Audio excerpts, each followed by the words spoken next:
Ooh, so this actually sounds like it might be pretty dark. Excited for weird. Always. Judge me if you will. Just a freaking gorgeous book. Look at Buff Santa. Not good at short story collections. I don't know if this is gonna be a good idea. I'm such a bad YouTuber.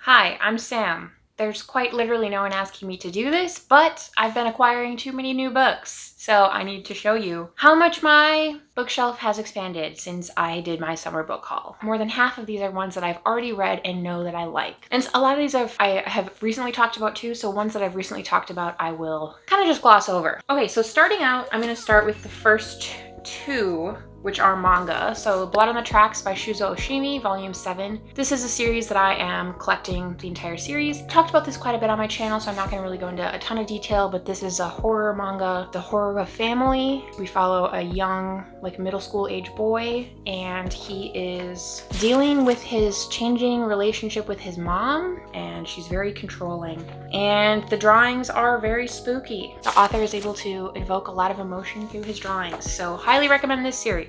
Then I got the Liminal Zone by Junji Ito. This is his new short story collection that was released, I believe, in July, at the end of July. Already read this one and talked about this in my August wrap up. So if you're interested in hearing my thoughts on this one, check that out. The next two are also like sort of in the same vein because they're graphic novels. The first is Stalking Deluxe Edition Volume 1 by Koogi. So this is not technically a manga because it's from Korea instead of Japan. So this is a manhwa, and this is an extreme horror about a young man who basically realizes that the guy he has a crush on is not all that he seems to be. So that's all I'm going to say because I've also talked about this series quite a bit. I talked about it a lot in my January wrap up, so if you want to know more about this series and my thoughts on it, you should check that out. I think I also talked about this in my best books of 2022 so far video, so check those out. Next, I got Olympus Volume 2 by Rachel Smythe. So I've been reading this since it had started out on webtoon on the mobile app, and that's how I usually continue to read it because that's obviously much further ahead than the print editions. This is a graphic novel retelling of the Hades Persephone, Sam. That's not what of the Hades Persephone love story, but it's in more of like a modern sort of like setting, and it makes a lot of interesting commentary on misogyny, rape culture, women's rights, toxic masculinity. Really fun series. I love the art, I love the story, so recommend this one. The last graphic novel that I have to talk about is The Black Project by Gareth Brookes. So this is one that I heard about, I don't remember exactly where, but I remember it piqued my interest because instead of being just like regular old drawings like those, most of the art that is contained in these pages is actually made from embroidery. So this is a story about a high school age boy who is really lonely. You know, it's a coming of age story. He's trying to figure out why he's feeling all these new feelings he's feeling, and he decides to build himself a girlfriend. So these are the trials and tribulations he goes through to build himself a girlfriend. So you can see that the art it definitely has that embroidery look, and then all of the text, it looks like it's hand drawn by the author. So this I already read. I read it in one sitting. Definitely if you like stories about friendship, if you like, I guess not friendship necessarily, but like the loneliness of being a kid and feeling like you just don't fit in and you have no friends, the complexity of figuring out who you are and the growing pains of growing up. You know, it kind of looks like horror because it's black and white and it looks so stark, and some of the images are like a little unsettling. Yeah, I highly recommend this one, and I'm going to be talking about this in my September wrap up, so look forward to hearing more about my thoughts on this one in that video. Next, I'm going to be talking about A Monster Calls by Patrick Ness and illustrated by Jim Kay. This is another one I just talked about in my August wrap up. In addition to being young adult horror, it has these illustrations that I think are just gorgeous and really elevate the story. So this is one that I'm happy I was able to pick up. Next is another one I picked up at the same time as A Monster Calls because I actually was fortunate enough to be able to go to a reading and a signing by Rachel Yoder.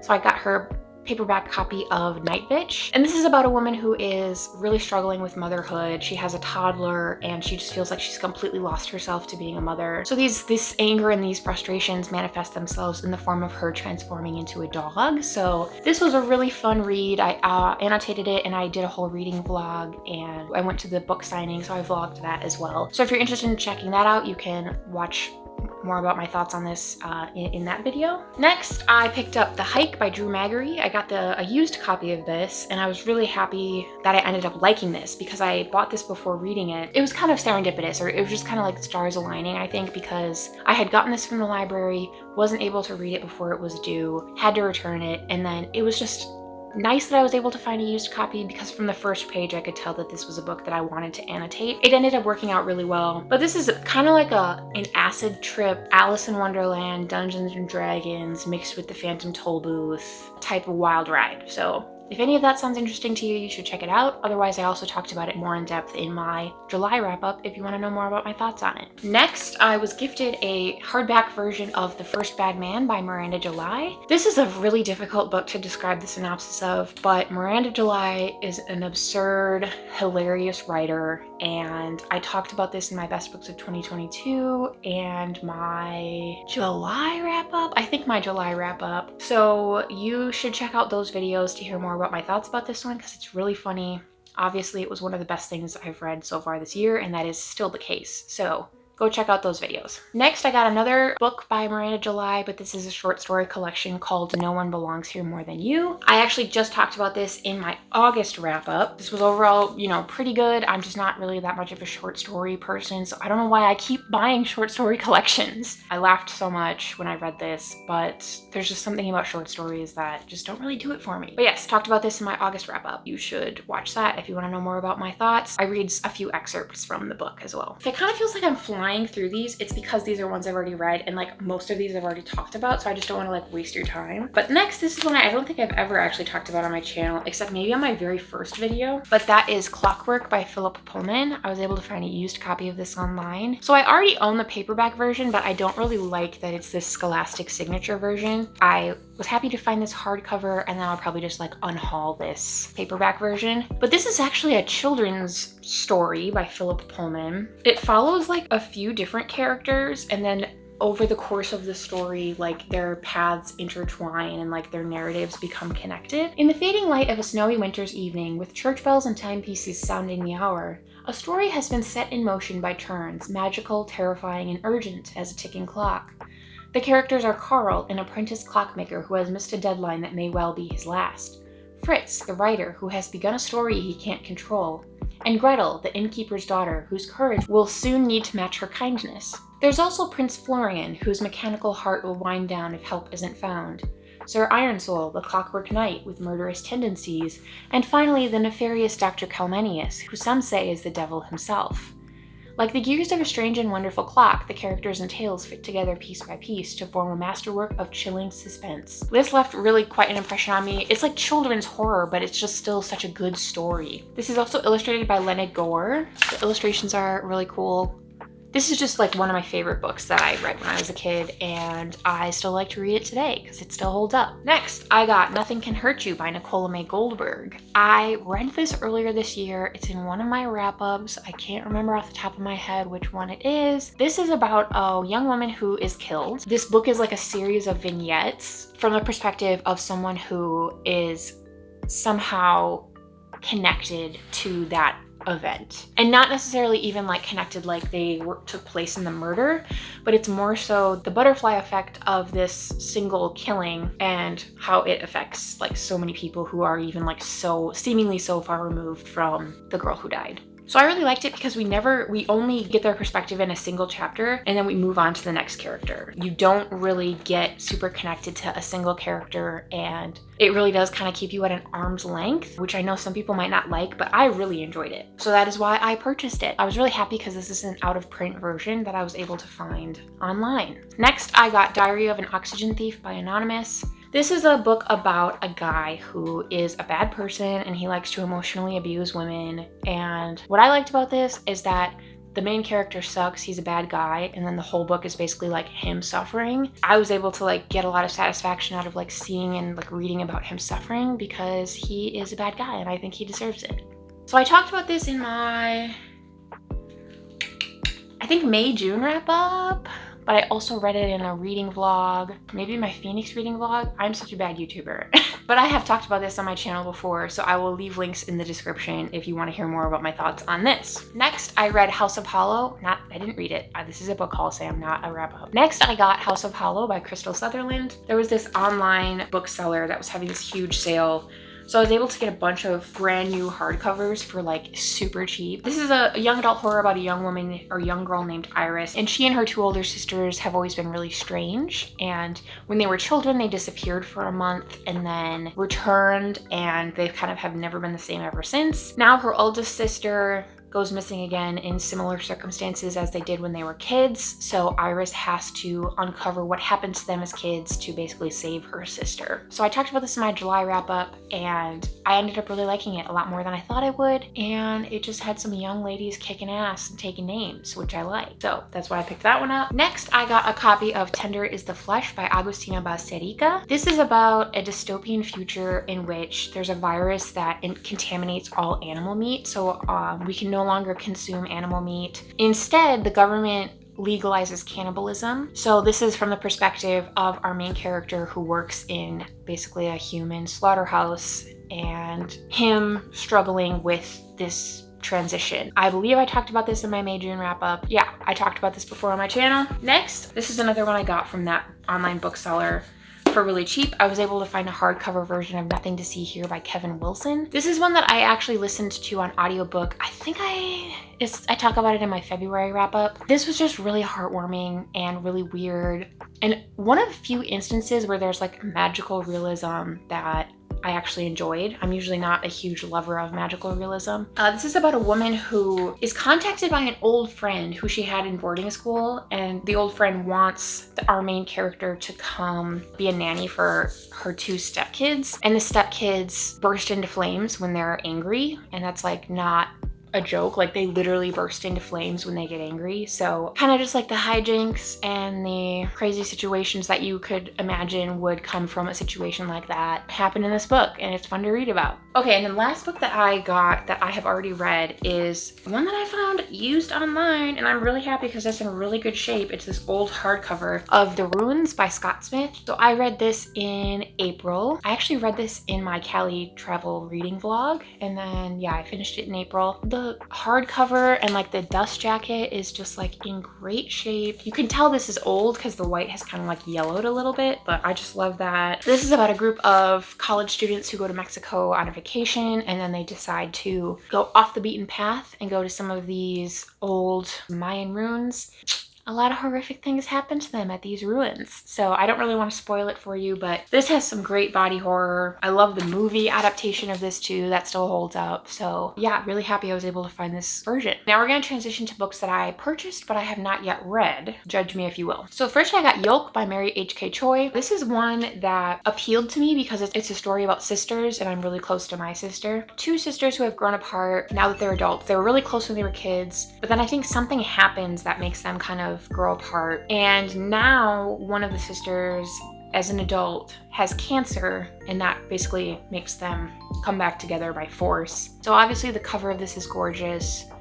It's got a gorgeous spine. So it has one sister on the front and then one sister on the back. And then on like the edges of the pages, you can see that they're like holding hands. So just a freaking gorgeous book. I might do like a buddy read with my sister with this one. I think that'd be really fun. And I think this is gonna wreck me mentally, emotionally, physically. So I'm ready for that. Next, I picked this up because of the YouTuber Allison Pages. I've just been watching a ton of her videos lately and getting really inspired by her. So I picked up Pew by Catherine Lacey because she really likes this book. So this is about a small unnamed town in the American South. A church congregation arrives for a service and finds a figure asleep on a pew.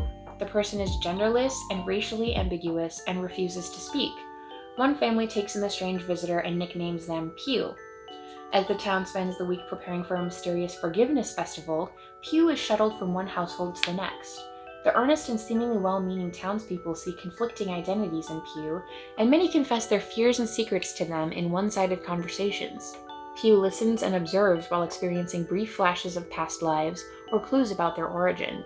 As days pass, the void around Pew's presence erodes into menace and suspicion. Yet by the time Pew's story reaches a shattering and unsettling climax at the Forgiveness Festival, The secret of who they really are, a devil or an angel or something else entirely, is dwarfed by even larger truths. I think this could also be like really sad, so I'm like excited, but like fuck, you know? Next, a book by an author I have never read, but someone I went to college with recommended this to me based on the fact that I like Miranda July and Amelia Gray, and that is Melissa Broder. So I purchased Milk Fed by Melissa Broder. So this says, Rachel is a 24-year-old lapsed Jew who has made calorie restriction her religion. Working as an underling at a Los Angeles talent management agency, she maintains an illusion of existential control by way of obsessive food rituals.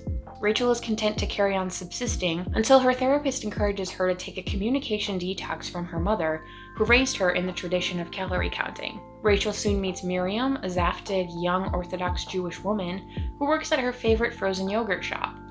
Rachel is suddenly and powerfully entranced by Miriam, by her Sundays and her body, her faith in her family. As the two grow closer, Rachel embarks on a journey marked by mirrors, mysticism, mothers, milk, and honey. So I think this is supposed to be pretty weird, and I am excited for weird. Always. Next, I got a novel, which I actually thought was a short story collection, but this is probably better for me because I'm not good at short story collections. Lullabies for Little Criminals by Heather O'Neill. I actually heard about this from the YouTube channel Mr. Morningstar. He put this in one of his, I think, like TBR videos, and I was very intrigued by the cover. Okay, so this is about Baby, all of 13 years old, is lost in the gangly cultish moment between childhood and the strange pulls and temptations of the adult world.